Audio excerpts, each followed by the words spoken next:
Yeah, on record, Tshidi.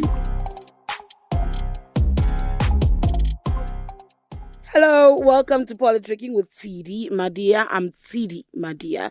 This is episode 4 of season 2 of a politics podcast brought to you by Eyewitness News. So, we've come from a really weird weekend. All the former presidents were out and about. Your Thabo Mbeki, he was at the Strategic Dialogue Group. You also had Kgalema Motlanthe at his annual Inclusive Dialogue Forum that was taking place in Drakensberg.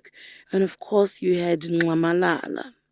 To me, they said, expect bombshell after bombshell after bombshell when former President Jacob Zuma finally speaks. That wasn't my takeaway. I was in Drakensberg at the Motlanthe Forum listening and watching YouTube to watch Mbeki and to watch Zuma, hopping literally between the two former presidents while at another event with another former president. So it was a presidential weekend that the country observed. But my takeaway from Zuma's briefing is, number one, here's a man on a mission.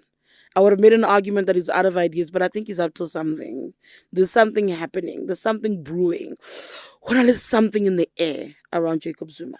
And then I thought, here's a man with zero sense of irony, calling another president corrupt. And I kept thinking, we've been here before. Yeah, treasonous, we've been here before. And then they asked him about his well-being, which is also really funny. And that was actually my ultimate takeaway, where he was asked about his well-being, if he's trying to become NC chairperson or NC president or NC deputy, whatever he wants to be in that party, right? Then he gets asked about it, and he's like, what? Are you a doctor? And he says he's of good health, and he answers it. And I thought, did you not just come out of jail via medical parole? Is this man not said to be terminally ill? Huiralang. That was like really, really the only thing I kept thinking about. But they definitely kept me glued on all the different briefings that were taking place. I was like, what a political weekend. So we started the week with an update on state capture from President Ramaphosa. He addressed the nation on Sunday evening. Yes, the incumbent also must come to the party. You kind of three former leaders dominating the media space. We're all talking about them. I know that the ANC in KwaZulu-Natal and Limpopo in the Eastern Cape have come out against the three former presidents. They've come out against Mbeki, Motlanthe, and Zuma. What was weird for me is I didn't understand why Motlanthe's name was in it. I was like, why is he in it? What did he do? I don't think the former president did anything. He had the dialogue. People are making an argument that he facilitated an event where people took pot shots at the current president. But I think people were deliberating over where we are going wrong because we're continuing to go wrong.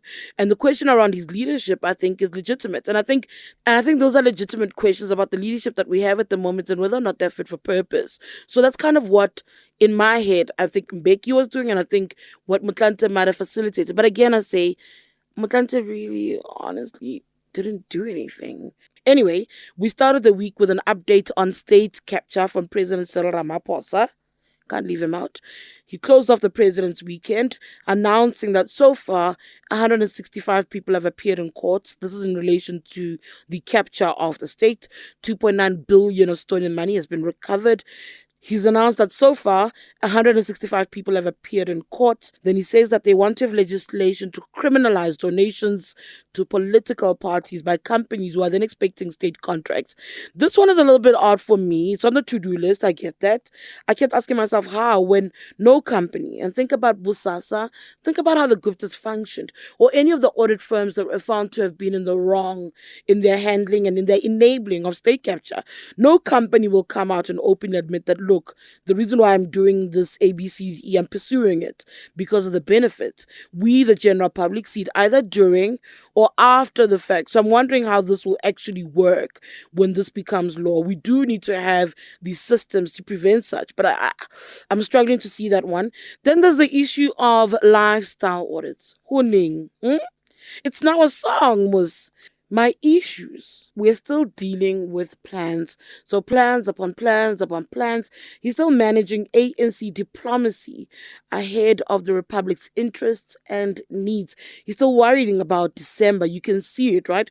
Because one imagines if December was not a factor, and if you're wondering about what is happening in December, it's the ANC's National Elective Conference where he might be up for a second term. That's a whole different conversation altogether because our president does look like he's checked out. You might have seen the News 24 opinion piece by Kanita Hunter, and she speaks about quiet quitting. And I'm inclined to agree with her on what she thinks she's seeing as far as the president is concerned. He might not have the appetite to come back. He didn't need the job. We all spoke about how, oh, he's so rich, business is thriving, he doesn't need the job. So he took it on and didn't turn out to be what he wanted. So there is a sense that, hey, this person is halfway at the door, so I don't actually know. My issue is the ANC and its December elective conference cannot be more important than dealing with corruption at state level. His executive is riddled with people who've benefited from state capture, corruption. The fact that you're not dealing with this now because of December, or whatever reason you put on the table, we can only really read one reason into this, is an issue for me. It's a big issue for me. But most importantly, Mr. President, you insist on these monologues, these soliloquy, without anyone there to ask you questions about these plans that you've just presented. You did this as we did it and felt our way through the lockdown due to COVID. You're continuing as your term of office comes to an end. I like the idea of a media blackout. I see a lot of journalists consistently going back and forth about what to do, about a president who won't engage us. What's hard for me about that is as you rose to the highest seat in the land, you committed to engaging with media at least once a term. Where are those engagements? What happened? Anyway, I caught up with one of the former presidents. I caught up with former President Kgalema Motlanthe, who was in Drakensberg over the weekend. He discussed the work of his inclusive dialogue. We spoke about President Ramaphosa, state capture, and of course Palapala. And he agrees about taking the nation into confidence and explaining what really happened. Motlanthe also speaks about his relationship with the former leaders, more so former President Jacob Zuma. Dig in. We are now speaking to former President Kgalema Motlanthe. I'm joining him in Drakensberg, where I think this is the third official physical forum that's being held, in Forum for Inclusive Growth, where there are conversations about where we are as a country and where we need to go. Thank you so much for joining me, Mr. President. Thank you. Let's talk about the forum. I was here in 2018, 2019. I'm back here for a third time. When the forum started, we understood that the country was in a dire state.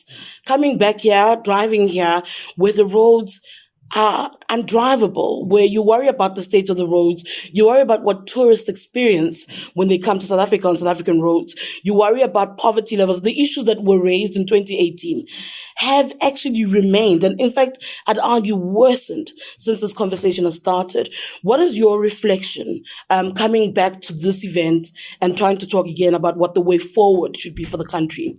Well, the problems have worsened. Just getting off the motorway to this place, you take longer to get here, and yet this is a prime tourist destination. And so we've raised it with the local authorities, and they assured me that in Winterton, they said to me, 2 contractors who were contracted to ensure that this road is upgraded, got the contracts, did nothing. And the third one, at least they say he's got his trucks and earth movers in Winterton, which is a promising sign.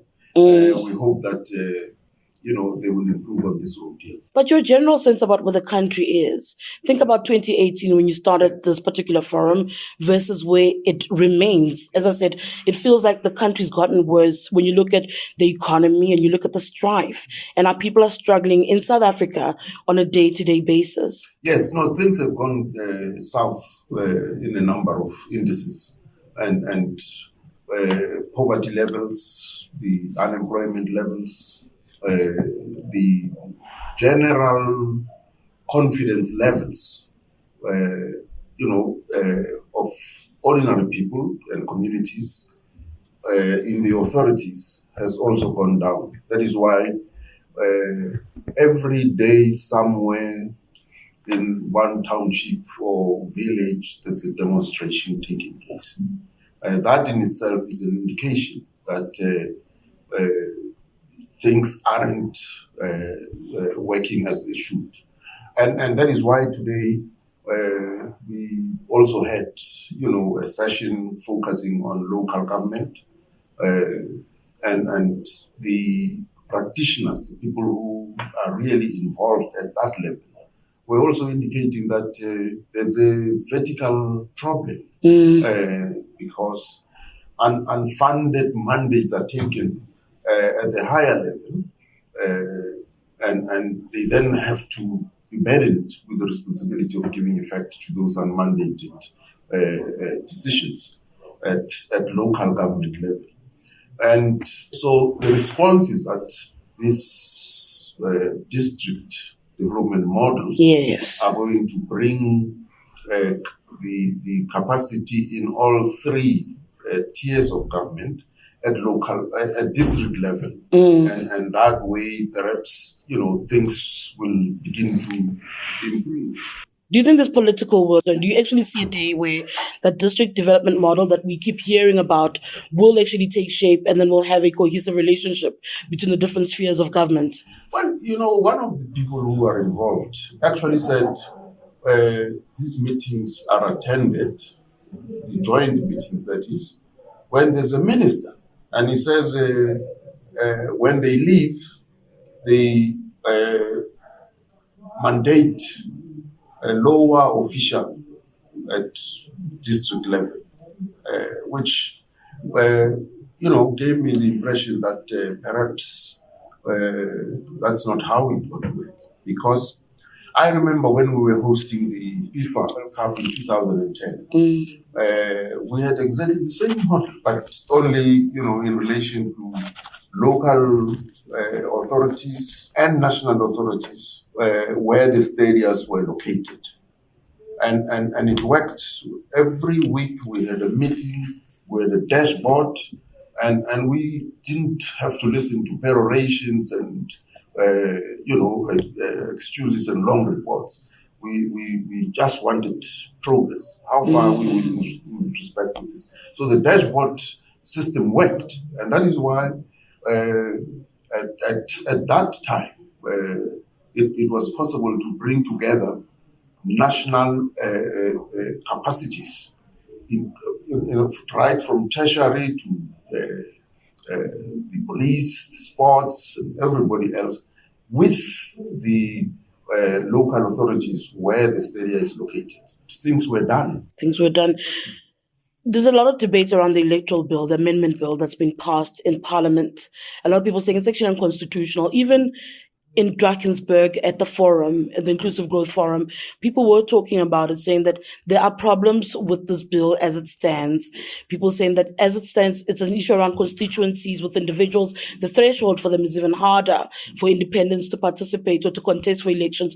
What is your general sense of the amendment bill? It is actually a bad bill, and I don't think it will pass muster at the court. I know now it's gone to the NCOP, and if the NCOP doesn't do a surgical overhaul of that bill, it will definitely be struck down. Because you can't have, we have a hybrid system at local government level. There's constituency and PR.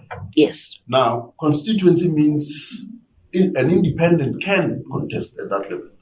So if you want to have a hybrid system like that, then the country nationally ought to be demarcated into constituencies so that all public representatives, MPs, will have to, even representing parties, will have to contest in their own constituencies so that they are answerable to both party and the constituency. But the current bill, the way it's written, is a, I don't know what word to use to Try your best, any word. It makes it more burdensome and almost impossible for independent individual candidates to contest. And also, they stand to lose some of the votes they've gathered. Regardless of how much votes they get, they can only get one seat. You see. So it still disadvantages them regardless. Actually, I think Valley summed it up very well, that it's drafted by people who fear being accountable to constituencies. And therefore, they are doing what is called malicious compliance with the Concord order. It does look like that. I want to speak to you about the role of former leaders. You've been lauded throughout the weekend about what your forum means. At the same time, when you were engaging in discussions about what to do about South Africa, two other former presidents, your comrades really, were also out in public with different engagements. What is the role of a former leader? When you look at yourself and your comrades who have been heads of state in this country, what are your thoughts? And what should be your role in a society that's in as much trouble as we all say South Africa is? Well, there are many South Africans, many South Africans who are doing positive things, good work in different parts of South Africa. And the disadvantage is that all of them are doing this outside of a national framework. Or, if you like, a national cause. So those wonderful projects that they are initiating and carrying through are not part of, they are not like rivulets decanting into a mainstream river which takes this country forward. And that is why earlier on, this point was made, I think, by Mr. Jonas, that what we need is a national cause. And shared vision. Shared vision, and that hasn't been defined. So all of these good things that good South Africans are busy doing could be, as I said, contributing towards the attainment of that or the advancement of that national cause. But in the absence of it being properly defined and therefore people being rallied behind it, you find that the dominant narrative is about the negatives only. And we run the risk of talking ourselves into a depression. That might be true. I want to ask you a more pointed question around, again, one of your comrades. Former President Jacob Zuma seems really angry with the state of affairs, with what's happened with him. What is your assessment of that situation? Have you spoken to him? What is your reading of what's going on and what he should maybe understand about what's unfolding around him? Well, it's inappropriate, really, for any one of us to express a view about the views and takes of former presidents, because we haven't had that kind of discussion. And so I suppose he's perfectly within his rights to express his honest view about whatever bothers him at this point in time. He's perfectly within his rights to initiate whatever projects that he wants to, focus his energies on, and that goes for all of us. So that's why it is inappropriate for it to be to have a public position. Yes. Have you engaged him though throughout this period? Well, me and him are on good terms, and he knows where I stand on a number of issues. Yeah. I want to speak about state capture for a little bit. Are you satisfied with the response from both government and the ANC to that state capture report and what's happened in the country over the past couple of years? Well, the report, the Zondo Commission report, is submitted to the head of state, the president, And the president, in turn, will lead in the process of giving effect to its recommendations. And of course, the other arm of the state, which is Parliament, will also have to deal with that report. And where legislation perhaps fails to ensure that such malfeasance would not repeat itself, they will have to fix that because they are the lawmakers. But in terms of all the critical recommendations, it's the president who has to bears the responsibility to give effect to it. Are you satisfied with the pace that we're moving towards responding to it, though? Well, the president said, he needed a bit of time, and he hasn't, to date, gone public as to the exact steps that are going to be taken in order to give effect to those recommendations. Until then, we just have to say, well, he's committed to do something about it. He'll come back to us. He commits to a lot of things, our president. But this is also happening at a time where the country is unhappy, impatient. South Africans are consistently begging for response from our leaders. We're consistently asking for fast action. Are we then unfair, if you're saying we must give the president the time to deal with what he needs to deal with, are we then unfair saying, look, here's a dossier that says things have gone very, very wrong with public money. We want fast and, urgent response. Are we then unfair on our president in that regard? No, I don't. I'm not by any stretch of imagination arguing that we should have the patience to wait. All I'm saying is that I know that the terms of reference were actually amended in order to ensure that the National Prosecuting Authority has access to the information. But of course, as you know, to create an indictment and to prosecute, that evidence has to be tested and so on. So the NPA, I'm sure, is seized with that because they didn't have to wait for the commission to actually end. They had already had access to that information. Mr. President, are you as anxious as the rest of us are about this Phala Phala farm saga? Are you as concerned as the country is about what actually transpired and whether or not our president has done something wrong? Well, the point is the president ought to take the country into conflict and see what actually happened. Until then, the society, the nation will be speculating one way or the other. And that's not good. The last hat I want you to put on as I try and wrap up is about the ANC being the Electoral Committee chairperson. They have extended the due date to the 25th of October. Yes. Does it feel to you that they'll meet that deadline as far as the branch general meetings are concerned? That process, what is your assessment of that process? And I wonder if the Electoral Committee sits and thinks you should have taken more control of the entire process earlier, as opposed to allowing even the ANC to get to where it is before handing over the reins to the Electoral Committee. I don't understand. Two-part question. The first one is about the deadline for the nominations. The deadline, I understand this.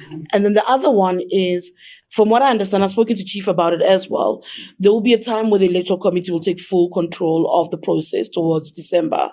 Should that not have happened maybe sooner, where you are fully in charge of even how these BGMs are being handled, as opposed to the Secretary General's office? Well, the convening of branch general members' meetings, our role is to ensure that such meetings are managed within the rules as adopted by the National Executive Committee. And also we have an agency. The elections agency. Agency, and we also have the electoral officers. And so there's forms that ought to be completed at each and every branch general members meeting. But these branch general members meetings have to comply with the requirements of the ANC constitution and all of that. And that is why that's the responsibility of the ANC. Ours is to ensure that we are meticulous about the record. So the completed forms will be collated and consolidated at provincial level, and against each name that has been nominated, the tallying would give us the exact number of nominations against that name. So some of the people who have raised their hands, some of the people who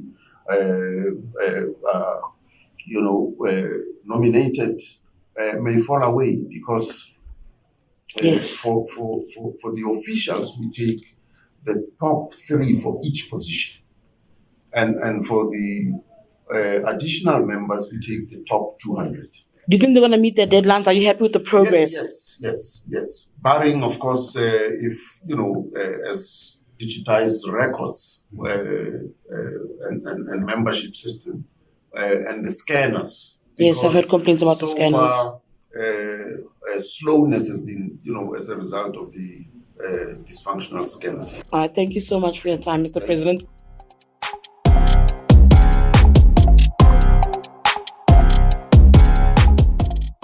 That's it from us. Catch us again next week. This podcast was produced by Dudu Masuku and Amu Ramela. For Eyewitness News, my name is Tshidi Madia.